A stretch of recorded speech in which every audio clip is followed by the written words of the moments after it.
All right, good morning. We'll just kind of start wading through things today. The aggravated assaults had a few domestics in there, a couple of people fighting, nothing real big. There was one Sunday evening. This was in the 800 block of South Regal Place. It was probably about 7:30, but there was a car that was driving in the trailer park, and we had a girl that was walking, an 11-year-old, and had a lot of people that saw the car driving at a high rate of speed and then swerved at the girl. She jumped out of the way so she wasn't hit, and then the car continued on. The car was just basically described as a silver car. Sounds like they have some idea who the person driving, but no arrests were made on that. There was no injuries to the girl either. Where was that at? That was in the 800 block of South Regal Place. 7:30 p.m. on Sunday, yep. One of the people thought they were driving about 45 miles an hour, which is obviously a pretty high rate of speed, especially in a trailer park. The burglaries, nothing real big from those. A few garages that were entered, a couple of storage units, a couple other houses, but no arrests on any of those. The disorderly conducts and subjects, most of those are trespassings. Yeah, just looking through, it doesn't really look like there's anything big out of any of those. The family disputes and offenses are all reports. The fraud, the only thing big out of that one was another scam that we had. And let me get that one pulled up here.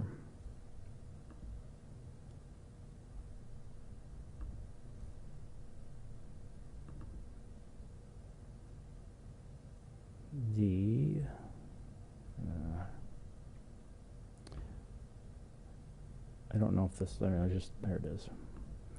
So this was Friday afternoon is when it began. We had a 77-year-old woman that was on her home computer, and there was a pop-up that happened. Her computer froze for a second. There was a pop-up, and it basically said that there was some fraudulent activity on her credit card and said she needed to call an 800 number. She called that 800 number, and the person said that there had been about $10,000 in some fraudulent activity on her credit card, and they said that she had to call a different 800 number. So she hung up with that one, called a different one, and they basically gave her instructions to go get some gift cards at different stores. Primarily, they were looking for the bigger national chain stores. So she went to a few of them and purchased around $11,000 in gift cards, gave almost all of the numbers to the people on the phone. The interesting thing about this is once they told her to get these gift cards, they wanted to remain on the phone, and this process took her several hours, so the scammers were on the phone with her the entire time.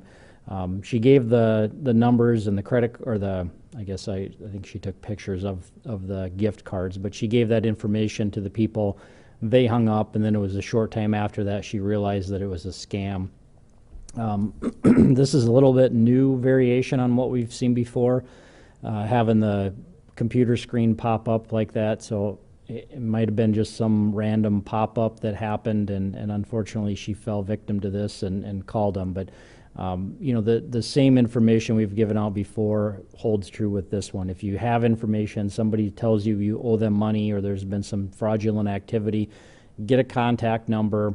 Don't do what they say, but do some checking out on your own. In this case, they said that it was a particular credit card that she had. She would have been able to call her credit card to find out if there was any fraudulent activity and what they should do about it. So, you can always take the information, whether it's a computer pop-up like this or whether it's a phone call or even if it's a letter. You can get that information, but do some checking on your own before you go out and purchase anything. Once that information is sent, whether it's Bitcoin or gift cards or whatever, it's almost gone, and it's almost impossible to retrieve. So we'll do some work on this, but as with all these scams, they're very difficult to track down the people that are doing this, and it's very hard to get any type of money or restitution back to the victim. You said they were on the phone with her, like while she went to this already got the gift Yeah, they wanted her to remain on the phone, and I'm sure that they were probably guiding her. The main thing with that, if you keep somebody on the phone, it's not going to give them a chance to call somebody else. It's not going to give them a chance to check with, a friend or whoever. So keeping them on the phone is a thing that scammers routinely do. They don't want you to hang up because they don't want you to verify this is an actual scam. Like, so it sounds like she could have avoided this with them calling their credit card company, where those spots to try to. Right, yeah. The best thing she could have done to avoid this is to call the credit card company. And I mean, we've seen this before where people claim to be with a business, say that your electricity is going to get shut off if you don't pay them immediately. A quick call to your power company is going to find out if you're past due or not. But again, those scammers are good at what they do, unfortunately. And one of the tricks they use is to keep people on the phone, keep them busy, and then that's not going to give the victims a chance to find out if this is legitimate or not. And how much did she give away gift card? She purchased, it was just over $10,000. She purchased almost $11,000 in gift cards, but one of the cards she did not give them the information to. That's when she kind of found out it was a scam. Yeah. And the initial call, she said she had about $10,000 that was. Yeah, it was a little bit over $10,000, but they said that was the fraudulent amount that was on her credit card. You don't hang that, yeah, that. It was about 2 o'clock is when she thought that the whole thing started. The report was made just about 9 p.m. on Friday. Yep.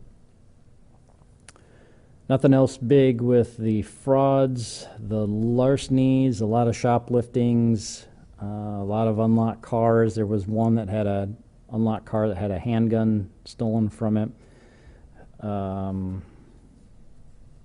Couple of catalytic converters. We had 3 reports, but 2 of them actually happened happened in February. So the people just made the report over the weekend. But there was one new one that happened over the weekend. No suspects with any of those. Narcotics, didn't hear of anything big on those. The rape and sex offense, both of those are reports. No arrests were made. Nothing big from the simple assaults. Nothing suspicious with the unattended deaths. And vandalisms were cars. There was one graffiti, but others were cars that were damaged. And then the weapons violation, that was somebody found their garage door had been shot. They're not sure when it happened. They noticed a bullet hole in the garage door on Sunday afternoon, but no damage outside of that. Didn't go into the garage. Nobody injured. Just Just the one shot. one shot. Yeah, but, okay. Yeah, that was in the 8,000 block of West Vista Park Street.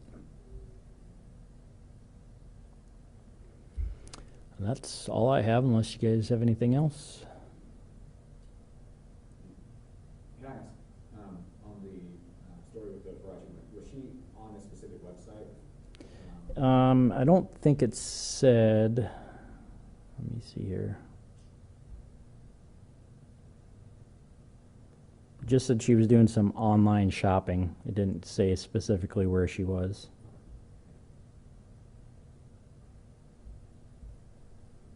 Anything else? Okay, thanks.